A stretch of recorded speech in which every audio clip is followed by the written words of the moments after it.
Welcome. Thank you so much for joining us tonight. My name is Nada St. Germain, and tonight's topic is all on protein, the power of protein. And you're going to hear some pretty awesome stories. You're going to hear from Marilyn Vandenbrink, our holistic nutritionist, who's joined us this evening. So happy to have her here. She's a worldly traveler, so she's not always around. So when we have an opportunity for her to jump on, we're so blessed to have her. But let's listen to one of our scientists, Dr. Todd Miller. He's going to start off the evening and then we'll continue on. So thank you for joining us tonight. And just thumbs up if you can hear him when we get started, please.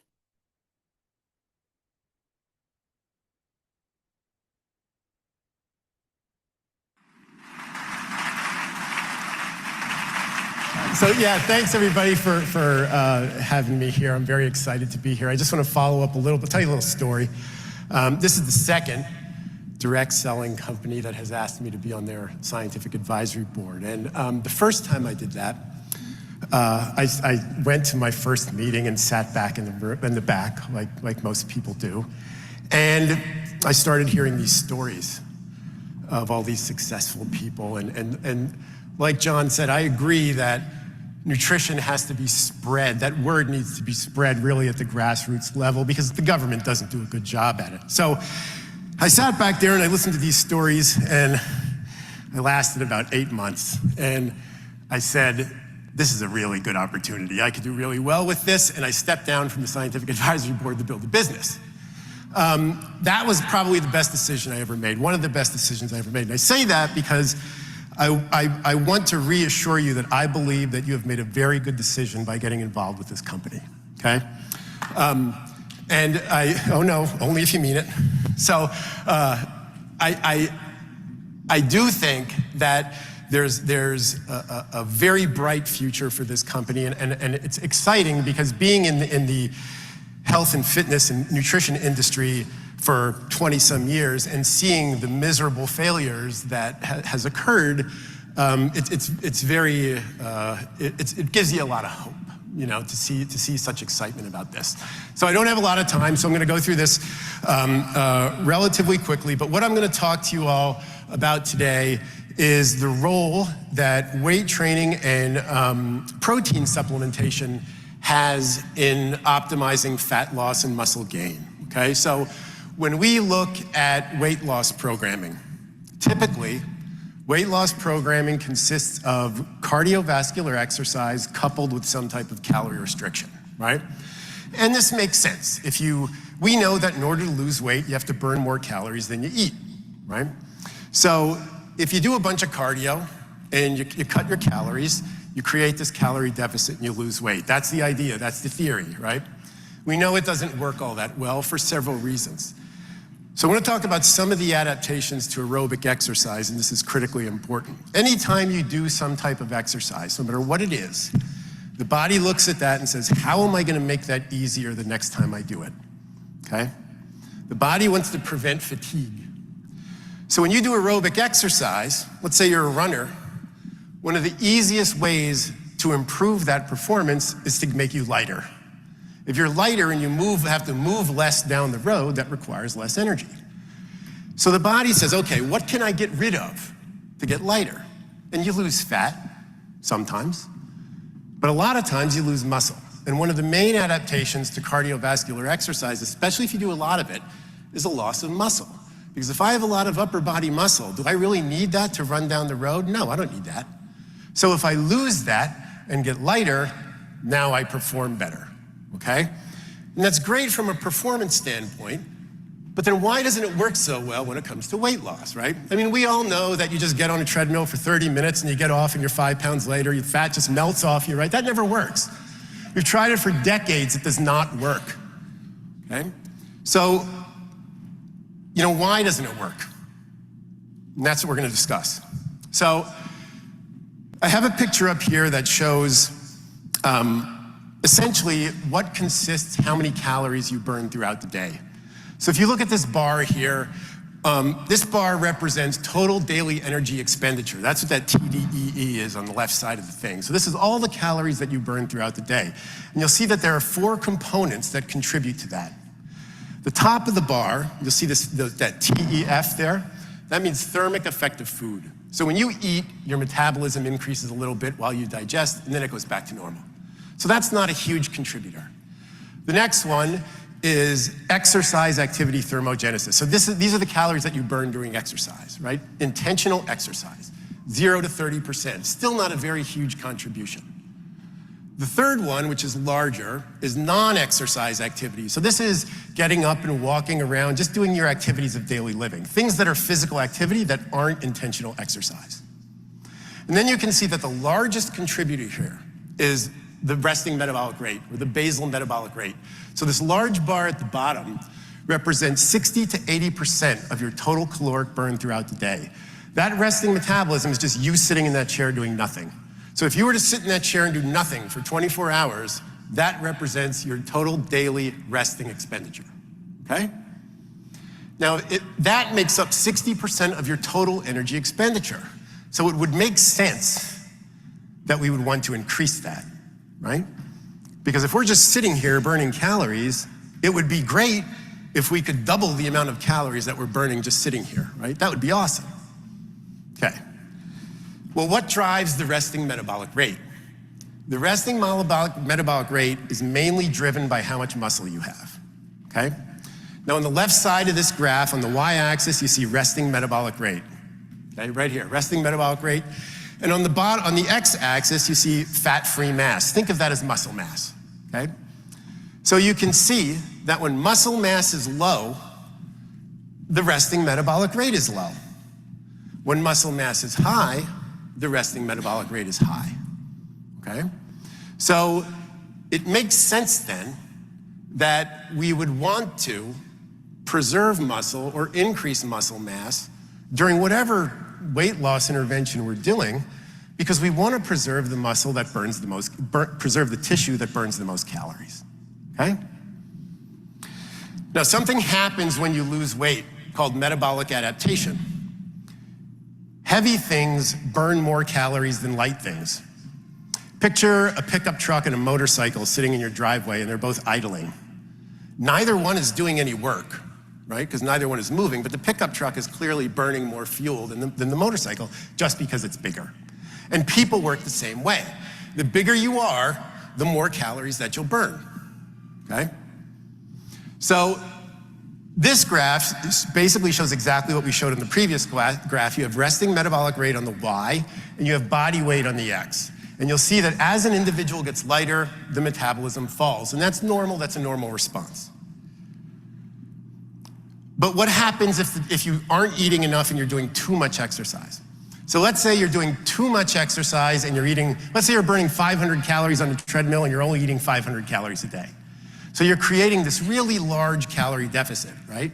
You're not eating enough to meet the energy demand. And the body sees that as a panic issue, right? It's like, uh-oh, what's going on here? You're burning all this energy, you're not eating. How do I deal with that? So the body says, well, if I'm not getting enough food, let's decrease the amount of tissue, or let's decrease the amount of tissue that's burning all these calories. Let's get rid of muscle. And that's what happens. So what you see, if a calorie deficit is too large, you see a fall in the metabolism that is disproportionate to the fall in body weight. The metabolism falls faster than the body weight falls. That's metabolic maladaptation. That's what we don't want. Ideally, what we would want is as the individual loses weight, we want the metabolism to stay the same or go up. That's ideally what we want.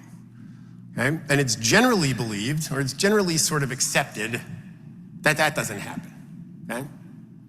Well, it does happen. We'll talk about that. So let's talk a little bit about diet and muscle. So in overweight people, when overweight people undertake some type of weight loss program, about 20 to 30% of that loss comes from muscle. And that's accepted. That's published. So the scientific community basically generally accepts that during any type of weight loss intervention, you're going to lose 20 to 30% of muscle. And if you're normal weight and you're trying to lose weight, which a lot of people are of what we would call normal weight, but they still want to lose a few pounds, for those people, they potentially could lose up to 35% of their weight from muscle. The leaner you are, the more likely you are to lose muscle during dieting, okay? The more muscle you lose during dieting, the more likely you are to gain that weight back, and the faster that weight comes back, okay? So preservation of muscle during weight loss is something that's critically important. So we have to ask ourselves, is the loss in muscle obligatory? Does it have to happen? Do we have to lose muscle when we lose weight? If you're gonna undertake some type of calorie restriction, is muscle loss going to occur? That's the first thing we wanna know.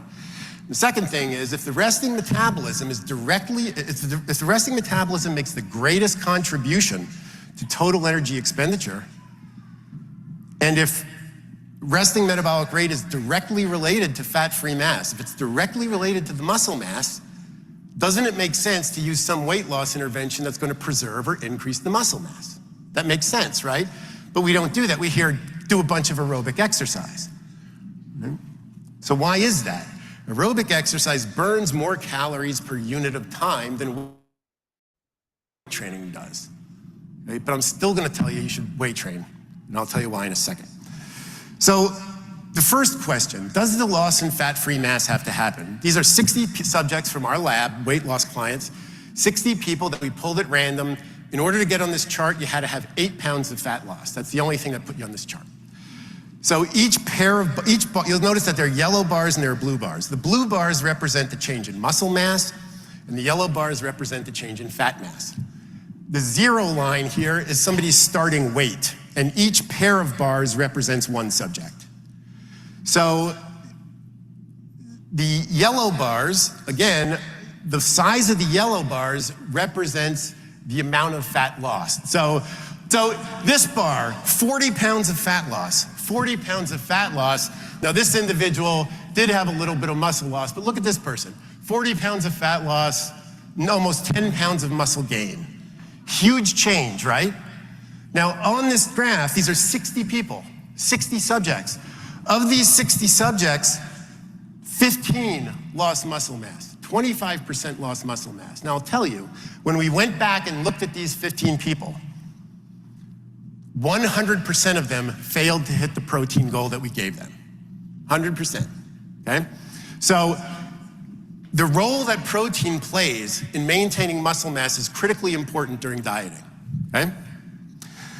Now, why do we do strength training instead of cardio if cardio burns more calories per unit of time?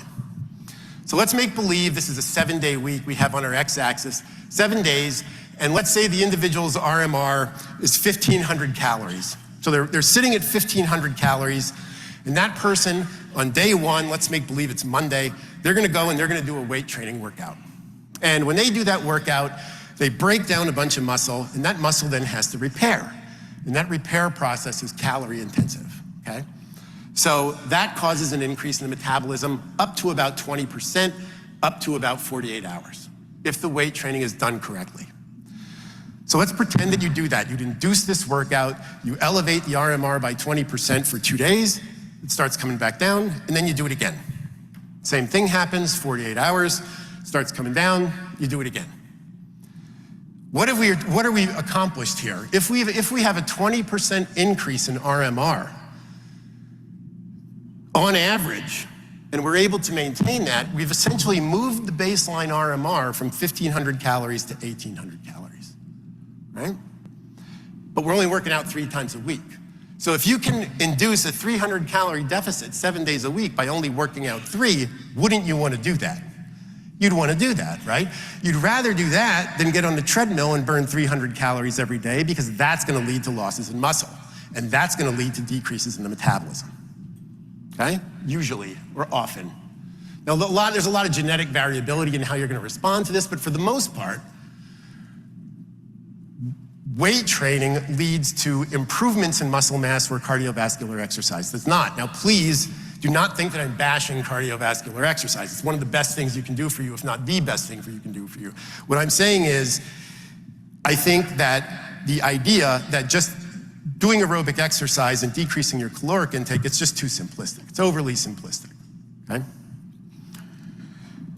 If you're gonna do cardio, Do it on the off days, and don't do it for more than 2 days a week. This is the recommendation that we give to people that we work with, right? Cardio is optional from a body composition management perspective, not from a health perspective, but from a body composition management perspective. So let's talk about protein and muscle. The US RDA for protein is 0.8 grams per kilo of body weight. And that's considered by many to be way too low. I only have 2 minutes, so I got a book here. So protein needs are higher during periods of calorie restriction and during periods of resistance training.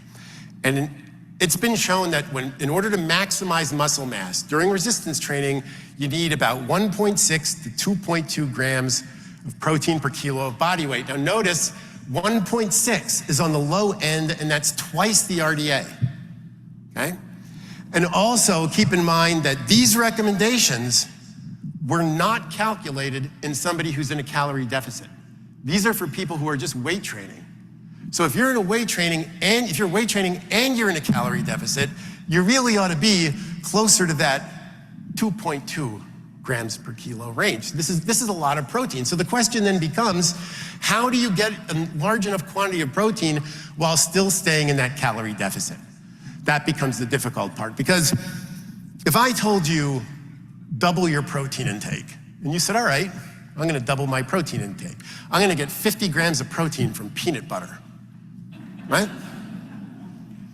Peanut butter gives you like, I don't know, 7 or 8 grams of protein per 200 calories. Something like that, one serving, 190 calories, 2 tablespoons, 7 or 8 grams, something like that. So, you know, if I wanted to get 50 grams, can you do that and still stay in a calorie deficit? Now, can I eat 1,200 calories of peanut butter a day and try and stay in a calorie deficit? Probably not. I had a client come to me one day and he said, yeah, I can't figure out why I'm gaining weight. I said, what do you do? He said, at night I sit around and watch TV. I said, what do you eat when you watch TV? He said, almonds. I said, how many almonds do you eat? He said, I don't know, 2-3 cups. I did the math, it's like 1,800 calories or something like that. Like, you're not gonna lose weight, you know? Okay, so how do we do that? Well, the answer there is supplementation. And, let me go back here. So the answer here is supplementation, and Neolife has wonderful products that help with this. So the shakes, for example, 18 grams of protein, the Sport Performance, 26 grams of protein. These are very good products to be able to help increase that protein intake without causing significant caloric intake. And these products are very well designed in that the shakes, for example, are protein blends. And this is important because different proteins have different absorption rates through the gut. And when you want to have optimal muscle growth, you want different rates of protein absorption. So these products would have, whey, casein, soy, a mixture of those protein sources, so that the digestion rates, you have a longer period at which amino acids are elevated in the blood when you use protein blends versus single source proteins, okay? I only have a minute left, so I want to talk about what this looks like when protein and resistance training are combined in the right way. So this is a client of ours, Mary. Mary is probably 45, 46 years old, and this is a DEXA scan. So a DEXA scan is sort of the gold standard for body fat measurement. And on the left-hand side of the graph, you see that the red areas are areas of high fat, the yellow areas are moderate fat, and the green areas are muscle. This is 15 months result. So Mary came to us at 38% fat, and noticed that her resting metabolic rate was 1,558 calories, which was 6% lower than predicted. After doing weight training and increasing protein in a calorie deficit for 15 months, this is what happens. So her total weight loss is 32 pounds, but her total fat loss is 45 pounds. So there's a 32-pound weight loss on the scale, but 45 pounds of fat loss and 13 pounds of muscle gain. That happens with an increase in the resting metabolic rate of 200 calories, which is a 14% increase. Now, the important thing to look at here, during the first 8 months, based on her metabolic rate, she was eating 1,550 calories. After that, From month 9 to 15, that increased to 1957. We had to feed her more to be able to support the increase in protein that she was consuming, okay? This is what we want to achieve. We do not want to achieve weight loss with muscle loss. It won't work, it won't last, it's not metabolically healthy, it's just a bad approach, okay? I realize I burned through this. I'll be around here for all weekend, so if you have any questions about anything, please just. We're so blessed to have such amazing science and the support team we have. And now I get to have our wonderful Mary Ellen Vandenbrink join us with her expertise on some of the challenges and some of the other products that are out there. Mary Ellen, I know you have so much knowledge when it comes to, you know, what's out there, especially when it comes to quality products, and you really appreciate the science behind the Neolife products. So welcome. Thank you so much for joining us tonight. Thank you, Nada. And yeah, it's so true. When I took my holistic nutrition course, I couldn't believe how many different products there were out there. But when you start really looking at them, there's people aren't getting results, there's problems in the industry. And, you know, when you look at this report, for instance, from Consumers Report, this was 2018. And why are people looking so much for protein? Well, like as Dr. Todd Miller says, we're looking at for muscle building, weight loss, or even just a quick meal on the go. And so people run for, you know, a lot of these protein shakes. But the study showed that many of the top selling powders and drinks contains concerning levels of heavy metals such as arsenic, cadmium, mercury, lead, and toxins like BPA. And what happens when the body gets a lot of toxins, right? It encapsulates some fat, number one, so you can't lose weight. And also, more seriously, these substances have been linked to cancer, brain damage, and reproductive issues. So it's definitely very negative. And this has been continuing. Can you change the slide, Nada? I did. Oh, I'm not seeing it. Maybe my thing's not working. Still no? No, I can't see it on my side. Maybe it's my computer. I don't know. Everybody else can see the new study from Clean Label Project? Yeah, sorry. No? How about this one? Yeah, I can see Consumers Report. Awesome. Okay. Maybe go back to the next one, see if I'll see it now. No, go forward. Go. I Yeah. did. Yeah, go back to where you were. Go forward. Yeah, okay. No, Okay. the next one. Yeah, Consumers Report. So these are toxins, they accumulate in your body and can stay there for years. And a test program leader in Consumer Reports Food Safety Division says frequent consumption of foods that contain them can have adverse health effects. And this isn't the first research that's shown this high contamination. This has been going on for a while. And this was found in over 15 powders tested. And now let's update to 2025. Well, 47% of products that they tested exceeded thresholds for heavy metals. Again, here we go again, lead, cadmium, arsenic, mercury, compared to 40% in 2018. So that means it's even higher. But the shocking thing is a lot of people say, well, you know, I'm doing organic powders. Well, they had 3 times more lead and twice as much cadmium as non-organic products, reinforcing the 2018 findings. And plant-based powders had 3 times more lead than whey-based powders. So, you know, it's kind of scary when you see this because this was just done in 24-25 study on 160 products. So there's definitely huge problems in the industry. And that's one thing when, you know, when I was introduced back to with Neolife over 32 years ago, I was so impressed because the fact that they're whole food, they've been around since 1958. And when I actually found out that the science behind the products, you can see they have a huge scientific advisory board. The founder was Dr. Arthur First, who's one of the top toxicologists in the world. So of course, he made sure that there was none of these heavy metals in any of our products, as well as our protein powders. And he set up a huge board of world-renowned scientists and researchers who are involved in the research and development of the product. And these researchers are known worldwide. And the products are independently tested. They're published in peer-reviewed journals. This is really unique. And also, it makes sure that you know that the products work. And here's a Dr. Liz Applegate.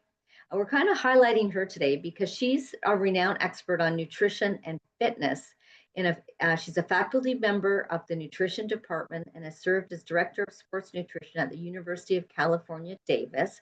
And many, supreme athletes around the world have actually searched her out, and she works with them and trains them and helps them with their nutrition. And just to tell you a little bit about the difference with the Neolife protein, it's unique and exclusive. It has 4 powerful whole food protein sources, including soy, non-fat dry milk, whey, and calcium. And each source was choosing so that it has a unique amino acid profile. And amino acids are the building blocks of protein. And Neolife Shake gives you 18 grams of the highest quality protein. You know how Dr. Miller says we have to get that amount? Well, this is a really easy way, especially first thing in the morning, just to jack up your protein, because it's so hard to get high protein first thing in the morning. And it's easy to digest. And that's important because a lot of protein products aren't absorbed in the body. And there's a testing on protein. It's called PD-CAS, protein digestion corrected amino acid score. And Neolife Shake is 1.73. And it's a measure of protein quality, and where 1 is a perfect score, as you can see, this is much higher. And also it's biologically complete with all 22 amino acid. It has a branched chain amino acids for muscle, leucine, isoleucine, and valine. So it's a really superior product. And you still hear this, which is kind of shocking, that there's a lot of negative talk about soy and breast cancer. And I know, I don't know if any of you are familiar with Dr. William Leaf, who wrote the book Eat to Beat Disease. He says this has been known for years that this is not true. As you know, the only controversy with soy is those who take concentrated isolates of soy that are unnaturally high amounts of phytoesteric compounds. But even then, the data is inconclusive. And again, you take anything in isolated form in too high an amount, it's not healthy. But Neolife doesn't use concentrated isoflavonones, the portion of soy that contains the phytoestrogenic compounds, in any of their products.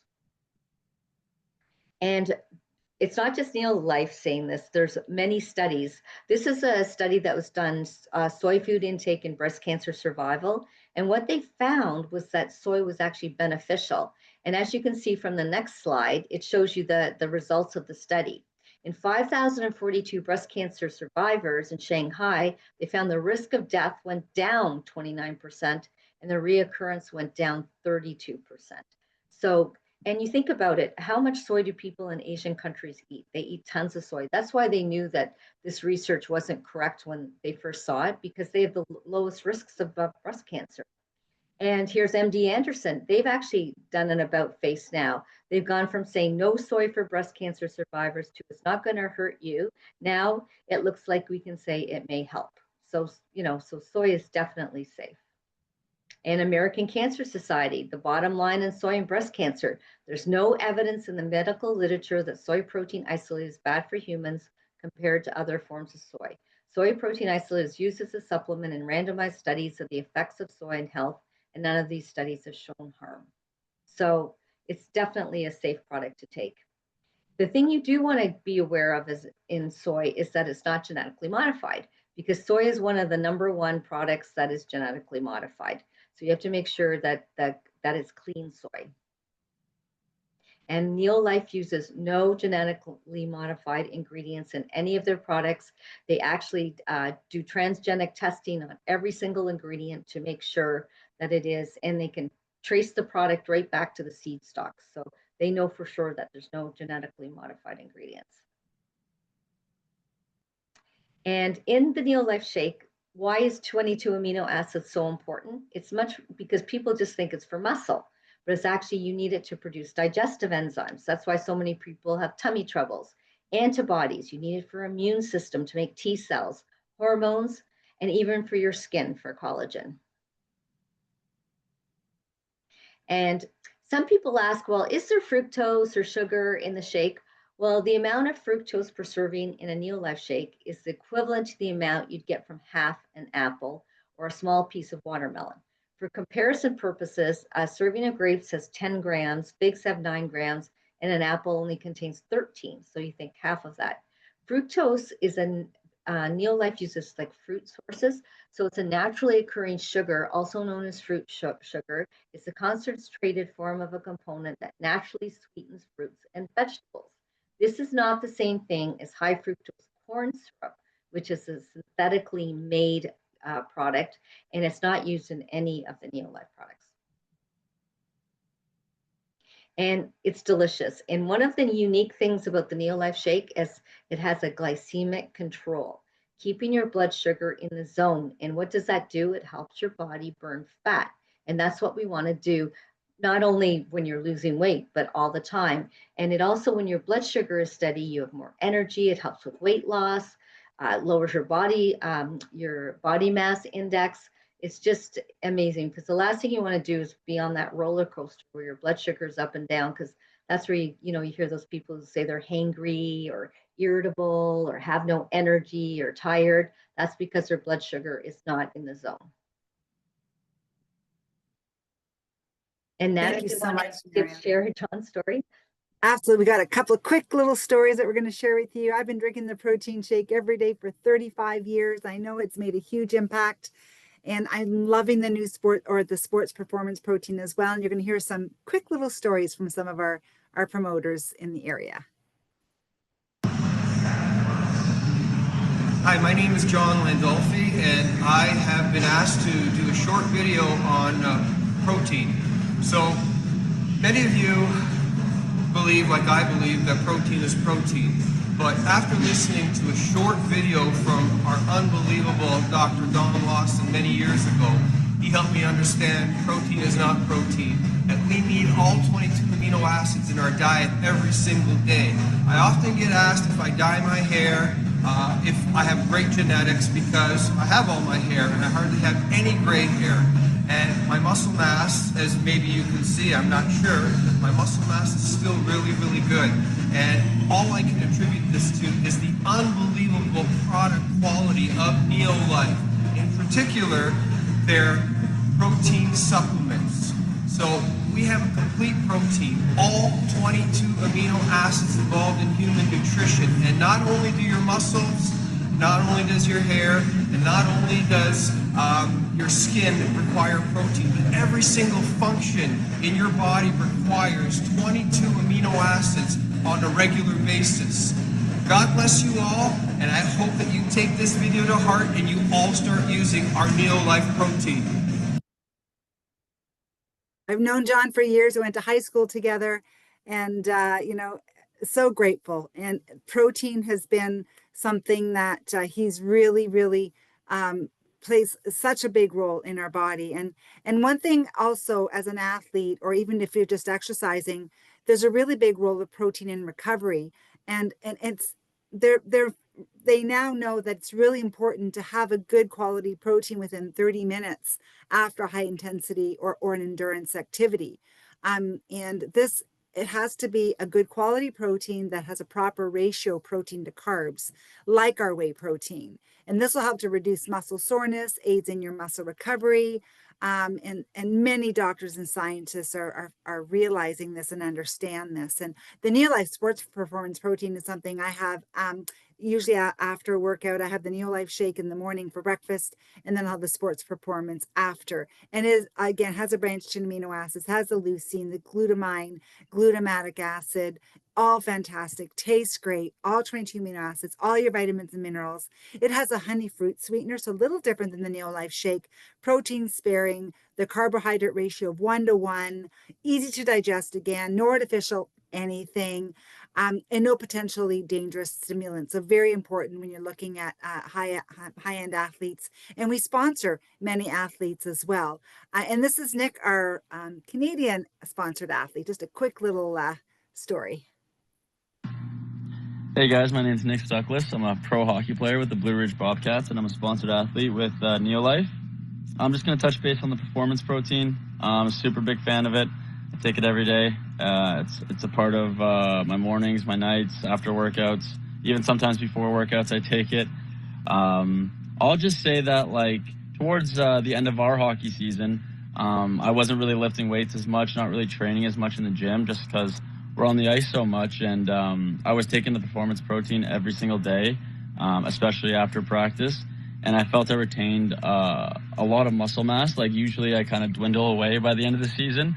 But even with not working out, taking the performance protein really helped out, and it really helped me maintain my muscle mass. And going into the summer, it's making summer training a bit easier than it was last year. So yeah, I'm super grateful for Neolife, and I'm grateful to be a part of such an amazing community. So. And now this is recently, he's back to Virginia after being home for the summer, back to training. And Neolife not only sponsors Nick, they've actually started to give a protein shake for the entire team, the sports performance protein. And they're absolutely loving it. This is one of his teammates on the left here that's making his shake, and this is Nick.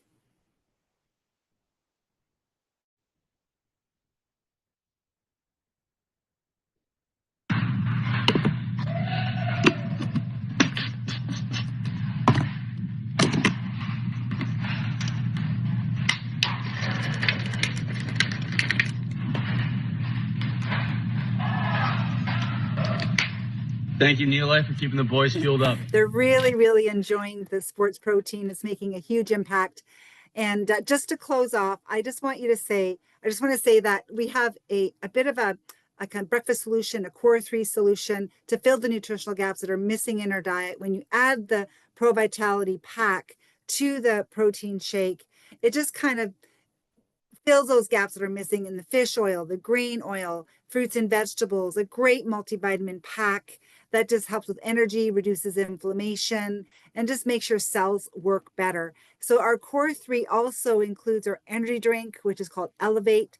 That it's great for mental focus, mental clarity. It's something that the Nick is noticing a big difference as well with playing hockey on the ice with faster thinking, more clear without getting the jitters and no crashes. So when you would elevate to the shakes and the multivitamin pack called Pro Vitality, we call this our core 3. It really is a total wellness for weight management and also for peak performance. So those of you that are new tonight, you're probably wondering, well, how do I get a hold of these amazing products? Well, it's free to become a member. And when I joined as a Neolife customer 35 years ago, I had no intention of building a business. I just wanted the best discount and the best price. And that's how I started. I was working as a police officer, I was tired, stressed, and I signed up to use the product. And boy, the difference they made in my energy, mental focus, mental clarity, and hormonal balance. So free to become a member. As soon as you join, you get a discount, either 20% or 10% off. Now, there's a way to get your shipping back, and there's also a way to get your products for free by referring people. And there's also an incredible income opportunity, which I saw very quickly. When I saw the impact the products were making in my life and my family, I thought, boy, I really want to get involved, mainly for tax savings, but I knew the products worked. So it was an easy business to start. And where can you start a business in Canada for as little as $98 or $75 in the US? This unlocks a 25% savings on every order. You're in business for yourself, but not by yourself. You work together as a team, and we're here to help and support you every step of the way. So if you're just thinking, you know what, I just want to try the products, become a member for free. If you're curious about the income opportunity, just reach out to the person who invited you. I said yes 35 years ago. I was able to leave my police career and start my family, and so grateful that I said yes, because it's the freedom and the flexibility that I've always wanted, and to be my own boss. So if you're kind of curious about that, just reach out, and we're here to help and support you every step of the way, because the products work, they're superior, they're profitable, because people come back month after month and they truly impact lives. And what's really important is ultimate flexibility. We work around you, around your schedule, and around your family. So I want to thank you so much for joining us tonight. I'll stop the recording and open up to any questions if you do want to know more. Thank you, Mary Ellen, for hopping on. Appreciate you. And I'll stop the recording.